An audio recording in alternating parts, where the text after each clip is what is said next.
A group of students get trapped inside a mysterious cave where they discover that time passes differently than on the surface. That's why today time trap. If you enjoy the video, support the channel by liking, subscribing, and enabling notifications. It's free and it really helps me to keep growing. Now let's get started. Here we meet Hopper, a professor who, for some reason we still don't know, was looking for a van that disappeared in the 70s. And while exploring a mountain with his dog, he finds it. But he also finds some intriguing caves.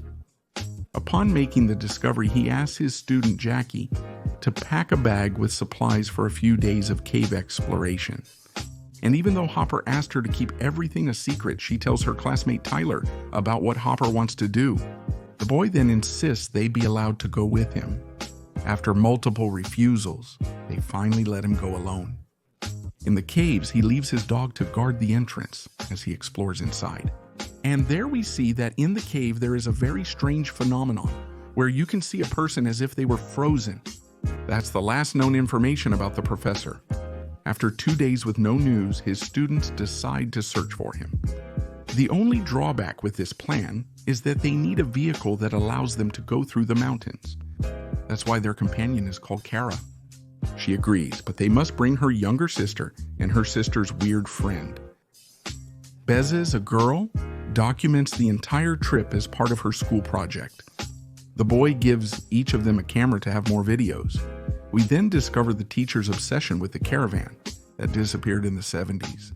Because the hippies who were in that van were looking for the source of eternal youth and suddenly disappeared.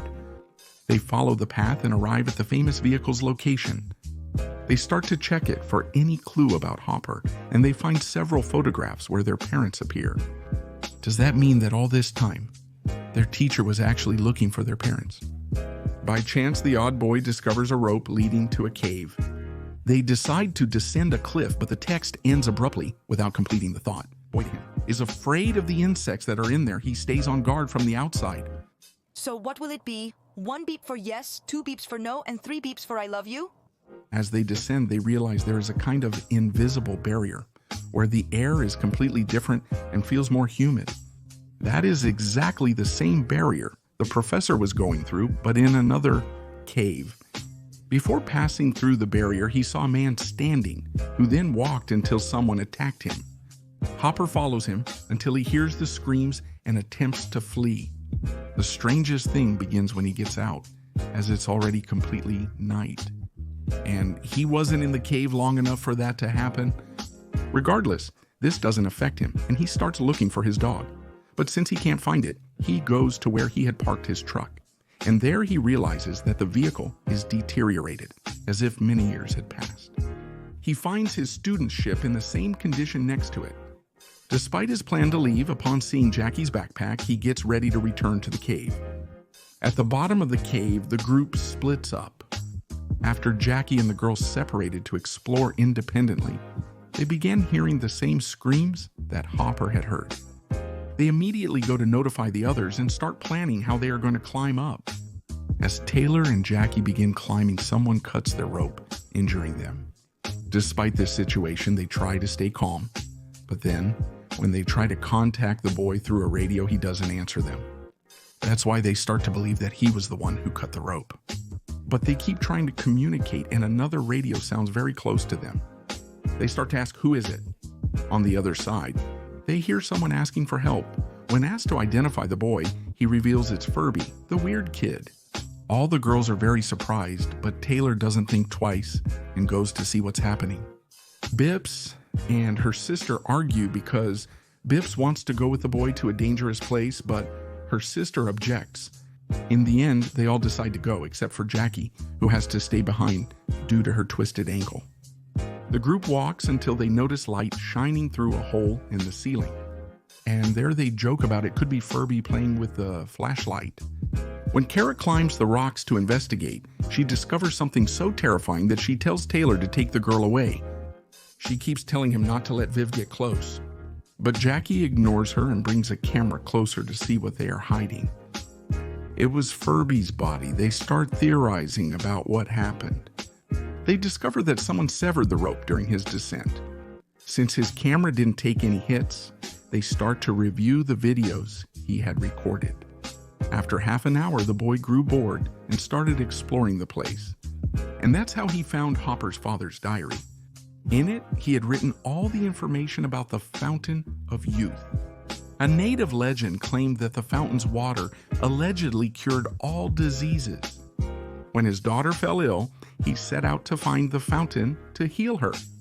But most impressive of all, the boy waited in the car for several days for them to return.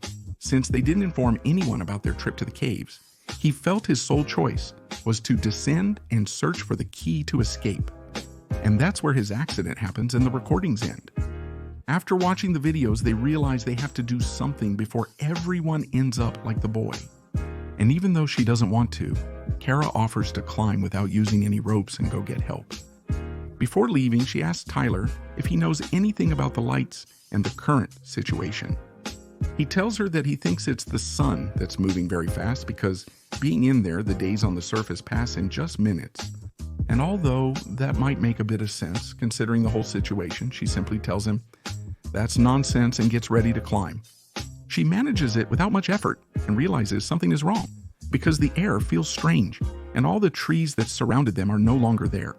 Despite all this, she goes out to seek help, as Tyler had given her a global positioning system with which she can send a distress signal.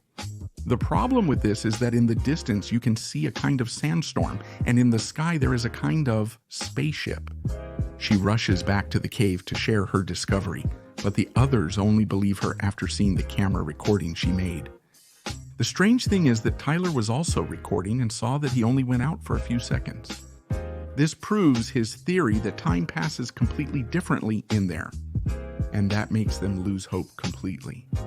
But it doesn't mean they're not going to keep looking for ways to get out of there. While searching the ground, Tyler discovers Furby's leftover rope. So now their new plan is to have Kara climb again so they can climb up there. Meanwhile, as she climbs, Pips resumes watching his friend's videos, and he realizes that the light they see is not just a day passing by, but an entire year. That's why everything seems so different on the surface. Besides, that's probably what causes the strings to break. This starts to distract Kara, but suddenly a ladder appears that they believe is there to help them. But it turns out that some kind of giant alien starts coming down from it.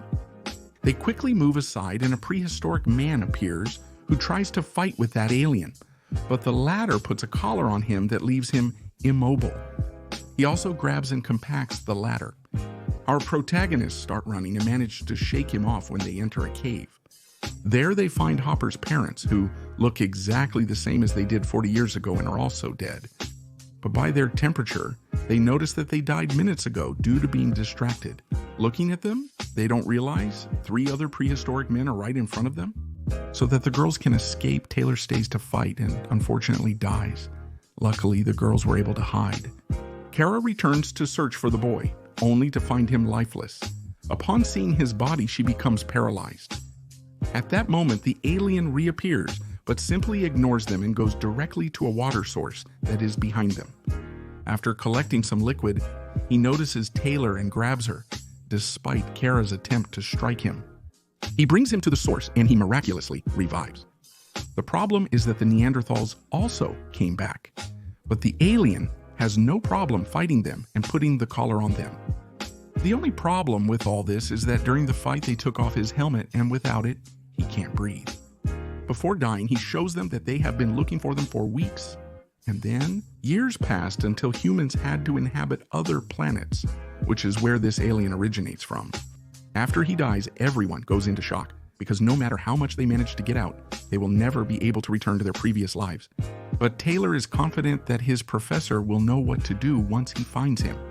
And here they separate again as Taylor asks the girls to go look for Forby. While he searches the surroundings for Hopper, he finds him by pure chance. But Hopper doesn't seem very happy to have been found, mainly because he was shot and is just a few minutes away from dying, but also because the initial reason his parents had entered was to cure his sister.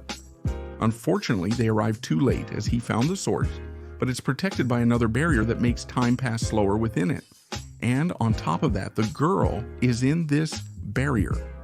Sailor keeps insisting that they should cross the barrier so they can cure her. He explains that entering means they won't be able to exit. Additionally, he's nearly dead and his friends are calling for him. The boy heeds his words and departs, vowing to return in search of him.